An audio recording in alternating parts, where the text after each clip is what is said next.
Oke, kembali lagi bersamaku. Dan saya adalah kreator dari Stargazer Ball Kingdom.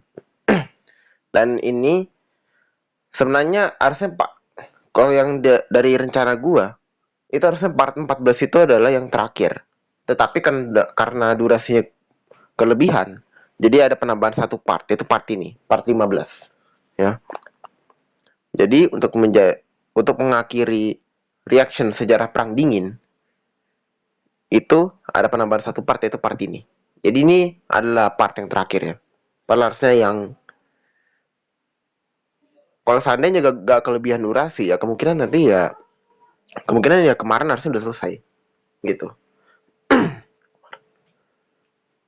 Tetapi ini karena kelebihannya, maka kita lanjutkan, maka kita akan selesaikan hari ini ya. Kemarin tuh nih ya, negara favorit gua pas di perang Vietnam itu ternyata emang kejam gitu loh. Makanya sampai ada demonstran di mana-mana tuh kan, di berbagai belahan dunia, biar Amerika tuh ninggalin Vietnam gitu loh. Stop membunuh. Nah, itu kata-katanya. Stop membunuh, menyerahlah Amerika, keluarlah Amerika dari Vietnam gitu. Ya, gitu ya. Maka kita akan selesaikan hari ini aja ya. Di Paris, protes mahasiswa meledak menjadi aksi besar-besaran yang menjadikan bulan Mei 1968 menjadi krisis nasional. Peristiwa ini tidak hanya mengguncang perang Vietnam, tetapi juga mencerminkan keresahan global di tengah era perubahan sosial dan politik yang penuh gejolak. Akibat gelombang protes massal yang meluas, pembicaraan damai antara Vietnam Utara dan Amerika Serikat akhirnya dimulai di Paris, ibu kota Perancis. Sementara itu, di Washington, Presiden Lyndon B. Johnson menghadapi penurunan popularitas yang dramatis akibat kebijakan perangnya. Dan pada akhirnya, Johnson memutuskan untuk tidak mencalonkan diri kembali dalam pemilihan presiden yang akan berlangsung pada November 1968. Penerus Johnson adalah Richard Nixon yang mengangkat Henry Kissinger sebagai penasehat keamanan nasional. Henry dianggap sebagai tokoh yang mampu menangani situasi sulit termasuk konflik di Vietnam. Kemudian Henry menjelaskan kepada Nixon bahwa kunci untuk mengakhiri perang Vietnam ada pada Cina. Jika Amerika Serikat mampu memanfaatkan hubungan dengan Cina dan memahami tuntutan Mao Zedong, maka konflik di Vietnam bisa diselesaikan. Sementara itu di Cina, Mao Zedong memiliki ambisi internasional yang besar. Ia ingin Republik Rakyat Cina diakui oleh Amerika Serikat sebagai perwakilan sah Cina dan menggantikan Taiwan sebagai pemegang kursi tetap di Dewan Keamanan PBB. Selain itu, Mao Zedong menuntut agar Amerika Serikat menarik pasukannya dari Taiwan sebagai bagian dari kebijakan satu Cina yang menganggap Taiwan sebagai bagian tak terpisahkan dari wilayah Cina. Kemudian kita kembali lagi ke Vietnam. Di aliran sungai, Taiwan tuh negara, peperangan masih berlanjut tanpa henti.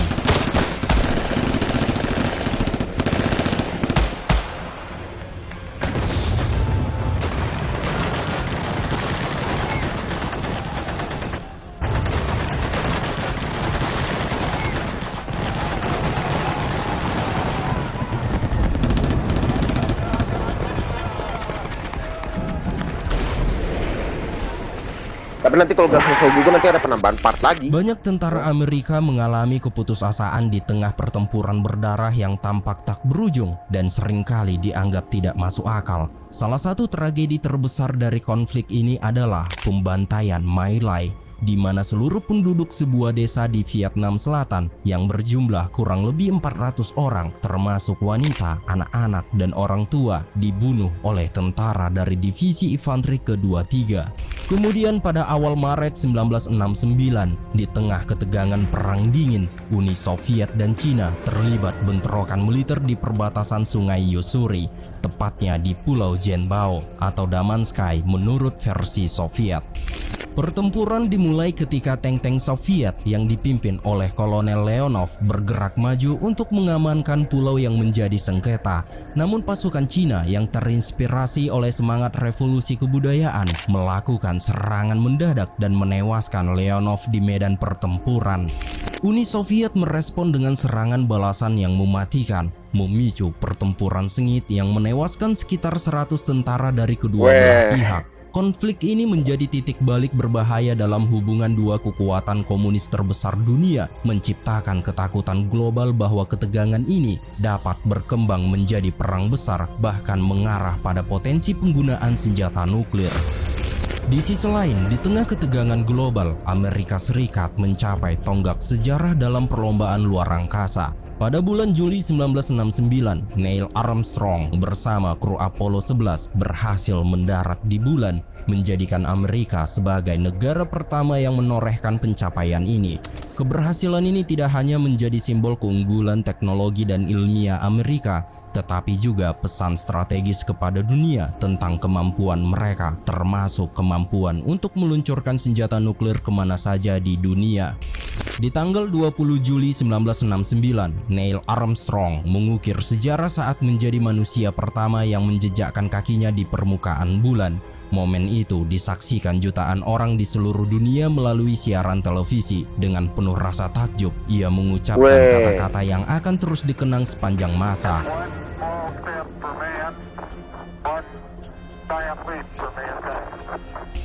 Kembali lagi ke Vietnam, konflik yang brutal terus berlangsung tanpa tanda-tanda mereda. Operasi militer besar-besaran masih terus dilakukan oleh Amerika Serikat dan Vietnam Selatan untuk melemahkan kekuatan Viet Cong dan Vietnam Utara. Pada tahun 1970, perang di Vietnam meluas ke Kamboja. Pasukan Amerika Serikat dan Vietnam Selatan melancarkan operasi lintas perbatasan untuk menghancurkan basis-basis Viet Cong dan pasukan Vietnam Utara yang bersembunyi di wilayah Kamboja. Operasi ini yang dikenal sebagai invasi Kamboja bertujuan untuk memutus jalur suplai musuh yang melalui jalur Ho Chi Minh. Namun langkah ini memicu kontroversi besar baik dari Amerika maupun di dunia internasional karena dianggap sebagai eskalasi konflik yang semakin memperburuk situasi di Asia Tenggara. Kemudian pada tahun 1971, perang di Vietnam mencapai puncak baru dengan peluncuran Operation Lam Son 719 di Laos. Operation ini dirancang untuk memutus jalur Ho Chi Minh, jalur suplai strategis yang digunakan Vietnam Utara untuk mendukung pasukan mereka di Vietnam Selatan. Dalam serangan ini, sekitar 8.000 tentara Amerika dan Vietnam Selatan gugur, sementara lebih dari 20.000 lainnya terluka dalam pertempuran yang sengit melawan pasukan Vietnam Utara yang bertahan dengan gigih. Operasi ini berakhir dengan kegagalan, menunjukkan betapa sulitnya menghentikan arus logistik Vietnam Utara yang terkenal dan semakin memperdalam penderitaan perang di kawasan tersebut. Sementara itu, di Paris, konferensi perdamaian yang dimulai sejak 1968 terus berlangsung tanpa kemajuan berarti. Selama 3 tahun, pembicaraan antara Amerika Serikat, Vietnam Utara, Vietnam Selatan, dan Viet Cong berkutat pada perdebatan tanpa hasil. Kedua belah pihak tetap bersikeras pada tuntutan masing-masing, dengan Vietnam Utara mendesak penarikan penuh pasukan Amerika, sementara Amerika Serikat dan Vietnam Selatan menuntut gencatan senjata dan penghentian infiltrasi komunis. Mereka duduk berdua di teras, menikmati malam yang tenang. Beberapa bintang terlihat bersinar. Pada bulan Februari 1972, Richard Nixon membuat langkah bersejarah dengan melakukan kunjungan resmi ke Beijing, didampingi oleh penasehatnya Henry Kissinger. Nixon menjadi Presiden Amerika Serikat pertama yang mengunjungi Cina, sebuah langkah diplomatik yang bertujuan memecahkan kebuntuan dalam Perang Vietnam dan memperbaiki hubungan dengan Cina. Selama kunjungannya, Nixon bertemu Mao Zedong dan ia harus menerima sejumlah kompromi, termasuk persetujuan untuk secara bertahap menarik diri dari Vietnam Selatan. Setelah hampir setahun pembicaraan yang intens, pada tanggal 23 Januari 1973, perjanjian perdamaian antara Amerika Serikat dan Vietnam Utara akhirnya ditandatangani di Paris. Perjanjian ini lebih menyerupai gencatan senjata dalam 3 bagian, penghentian permusuhan, pembebasan semua tahanan perang, dan pengakuan perbatasan Vietnam Selatan berdasarkan paralel ke-17 sesuai kesepakatan tahun 1954. Namun perjanjian ini juga berarti meninggalkan Vietnam Selatan untuk melawan ancaman invasi Vietnam Utara secara mandiri. Bagi Vietnam Utara, penarikan pasukan Amerika dan berkurangnya dukungan terhadap Vietnam Selatan menjadi momentum yang menentukan. Ya Hal ampun ini dah. dianggap sebagai kemenangan strategis karena tanpa intervensi langsung Amerika, Vietnam Selatan kehilangan kekuatan untuk mempertahankan diri. Mundurnya Amerika membuka jalan bagi Vietnam Utara untuk melanjutkan perjuangan mereka, yaitu menyatukan seluruh Vietnam di bawah pemerintahan komunis. Setelah perjanjian perdamaian Paris antara Amerika Serikat dan Vietnam Utara, pasukan Amerika mulai berkemas untuk meninggalkan Vietnam Selatan. Dalam proses penarikan ini, pasukan dari negara-negara sekutu seperti Australia, Selandia Baru, Thailand, Taiwan, Filipina, dan beberapa tenaga medis dari Spanyol juga ikut meninggalkan Vietnam. Sebagai bagian dari perjanjian tersebut, Vietnam Utara membebaskan para tahanan perang Amerika, termasuk pilot-pilot yang ditangkap seperti Senator John McCain. Namun hanya 2 tahun setelah perjanjian tersebut ditandatangani, Vietnam Selatan menghadapi kehancuran besar. Pasukan Vietnam Utara menyerang dengan kekuatan besar, memaksa banyak penduduk Vietnam Selatan untuk melarikan diri. Hal ini menjadi pelanggaran terang-terangan terhadap perjanjian damai yang seharusnya melindungi wilayah selatan. Di tengah pertempuran yang semakin sengit, pasukan Vietnam Selatan memohon bantuan udara dari Amerika. Namun tanggapan itu tak ditanggapi oleh Amerika. Kemudian kita memasuki tanggal 30 April tahun 1975. Di tanggal ini, Saigon jatuh ke tangan Vietnam Utara.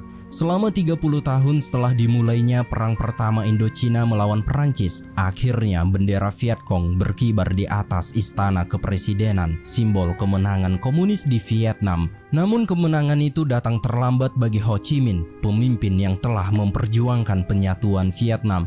Ho Chi Minh tidak lagi ada untuk menyaksikan hasil perjuangannya. Setelah menderita stroke, ia meninggal pada tahun 1969 di usia 79 tahun. Tubuhnya dibalsam seperti Stalin dan dipajang di Museum Ho Chi Minh di Hanoi yang kini menjadi tempat ziarah bagi rakyat Vietnam dan turis dari berbagai penjuru dunia. Perang Vietnam membawa kerugian yang sangat besar bagi Amerika Serikat, baik secara ekonomi maupun sosial. Biaya perang ini mencapai sekitar 300 miliar dolar. Sementara 58.000 tentara Amerika kehilangan nyawa dan ratus ribu lainnya mengalami luka fisik dan mental. Trauma perang ini juga memperdalam perpecahan di dalam negeri, menciptakan gelombang protes besar-besaran dan konflik politik yang merusak kepercayaan masyarakat terhadap pemerintah. Dalam perang ini, diperkirakan 8 juta ton bom dijatuhkan di wilayah Vietnam, Laos, dan Kamboja. Jumlah ini 4 kali lebih besar daripada bom yang dijatuhkan di Jerman selama Perang Dunia Kedua. Akibatnya, di kawasan tersebut terkontaminasi untuk beberapa generasi dengan tanah dan air yang tercemar oleh bahan kimia seperti agen orange. 2 juta warga Vietnam tewas, meninggalkan jutaan wanita menjadi janda dan anak-anak yatim piatu. Banyak dari mereka hidup mengembara tanpa tujuan, sementara jutaan lainnya mempertaruhkan hidup mereka sekali lagi dengan menaiki perahu untuk melarikan diri dari Vietnam. Sementara itu, di Tiongkok, Mao Zedong, tokoh yang menjadi simbol komunisme global, meninggal dunia pada tanggal 9 September 1976. Selama hidupnya, Mao Zedong dianggap telah menang dalam penyebaran ideologi komunisme, termasuk ke negara-negara Asia Tenggara seperti Vietnam, Laos, dan Kamboja. Namun dia juga meninggalkan jejak kelam dengan kebijakan yang mengakibatkan kematian sekitar 80 juta rakyat Tiongkok. Di Kamboja, pengaruh komunisme Mao Zedong menginspirasi Khmer Merah di bawah Pol Pot yang kemudian melakukan pembantaian massal, menghilangkan seperempat populasi negara itu dalam apa yang dikenal sebagai genosida Kamboja. Namun dampak Mao Zedong juga dirasakan oleh Uni Soviet. Bantuan besar-besaran Soviet ke Vietnam Utara, Timur Tengah, dan gerakan pemberontakan di Afrika serta Amerika Selatan membebani ekonomi Soviet. Ketergantungan pada ekonomi masa perang dan kontrol ketat KGB menjadi cara rezim Soviet bertahan. Sistem ini memaksa penduduk untuk menerima kekurangan dan penjatahan, namun juga memicu perlawanan dari banyak pembangkang. Beberapa tokoh terkenal bahkan memilih melarikan diri dari rezim ini, seperti Rudolf Nureyev, sang penari balet, dan Svetlana Alliluyeva, putri Stalin sendiri. Hello to everybody.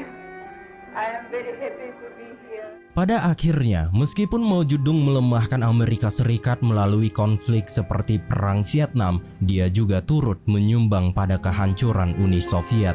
Era perang ideologi ini meninggalkan jejak yang panjang di kawasan Asia Tenggara dan dunia. Pada tahun 1980, tanda-tanda keretakan dalam kekaisaran Soviet mulai tampak jelas setelah pemberontakan di Budapest dan Praha yang mengguncang dominasi Soviet di Eropa Oke, ini kayaknya nggak Timur. perlu penambahan part Gerakan lagi. perlawanan terus menyebar. Di Polandia, para pekerja yang dipimpin oleh Lech Walesa melalui gerakan solidaritas bangkit melawan otoritas komunis, memulai gelombang perlawanan sipil yang akan mengguncang Eropa Timur. Sementara itu, Uni Soviet menghadapi bencana lain di Afghanistan setelah mendirikan rezim sosialis yang tidak diterima oleh penduduk lokal. Uni Soviet terjebak dalam perang yang berlangsung selama 10 tahun dari tahun 1979 hingga 1989. Pasukan Soviet yang sebagian besar terdiri dari tentara muda menghadapi perlawanan sengit dari para pejuang Afghanistan yang tangguh dan bergerilya di medan yang sulit. Hanya helikopter Soviet yang mampu melacak mereka. Tetapi perang ini semakin rumit ketika Amerika Serikat dan sekutunya memasok rudal anti pesawat. Nih ya, nih di perang Afghanistan. Nah, pertama kan Inggris tuh kan, Inggris yang ya kan dia kan mendirikan British Raj kan di si Inggris kan. Nah, dia tuh pengen Afghanistan tuh pengen. Nah, si Inggris itu juga pengen Afghanistan tuh jadi bagian dari British Raj juga, gitu kan. Tapi ya setelah kalah karena perlawanan dari Afghanistan akhirnya gagal gitu kan. Itu pertama. Kedua, ini. Nah, ini perang Soviet Afghanistan. Itu tapi nanti ujung-ujungnya Soviet juga kalah gitu. Lalu yang ketiga, itu setelah insiden 9/11 tahun 2001. Nah, itu kan ada perang antara Amerika sama Afghanistan selama 20 tahun kan. Amerika kalah juga.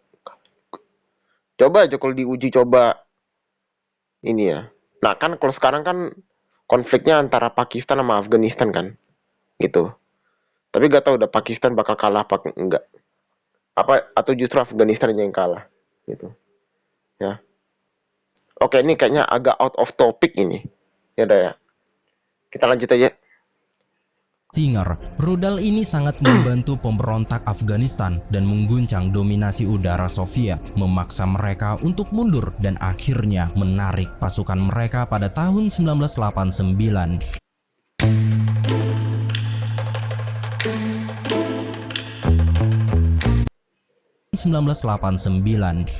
Pada saat yang sama, Presiden Amerika Serikat Ronald Reagan yang menjabat sejak tahun 1980 memainkan peran besar dalam mempercepat keruntuhan Soviet. Dia meluncurkan perlombaan senjata baru yang lebih canggih, termasuk program ambisius yang dikenal sebagai Perang Bintang. Program ini bertujuan mengembangkan sistem pertahanan luar angkasa yang membuat Uni Soviet tidak mampu bersaing karena ekonominya yang sudah rapuh. Di dalam negeri, Uni Soviet menghadapi tekanan besar. Pemimpin baru, Mikhail Gorbachev, yang menjabat sebagai sekretaris jenderal Partai Komunis, mencoba menyelamatkan situasi dengan meluncurkan kebijakan Glasnost dan Perestroika. Namun kebijakan ini malah mempercepat kehancuran sistem Soviet. Pada tanggal 9 November 1989, ketika pemerintah Soviet membiarkan penduduk Berlin menghancurkan tembok Berlin, itu menjadi simbol berakhirnya dominasi Soviet di Eropa Timur dan membuka jalan bagi penyatuan Jerman. Setelah itu, kekaisaran Soviet mulai runtuh. Negara-negara seperti Rumania, Hungaria, Cekoslowakia, Polandia, dan negara-negara Baltik mulai menolak rezim yang diberlakukan oleh Moskow. Dan pada tanggal 2 Juli 1990, Kongres Partai Komunis ke-28 yang terakhir diadakan di Kremlin di mana Mikhail Gorbachev menyanyikan lagu Internationale sebagai simbol perpisahan dengan utopia sosialis yang telah dirusak oleh kekuasaan para tiran. Pada tanggal 25 Desember 1991, bendera merah Uni Soviet diturunkan dari atap Kremlin dan diganti dengan bendera Rusia. Itu menjadi tanda berakhirnya Uni Soviet dan Perang Dingin, sekaligus awal dari era baru di Rusia dan dunia.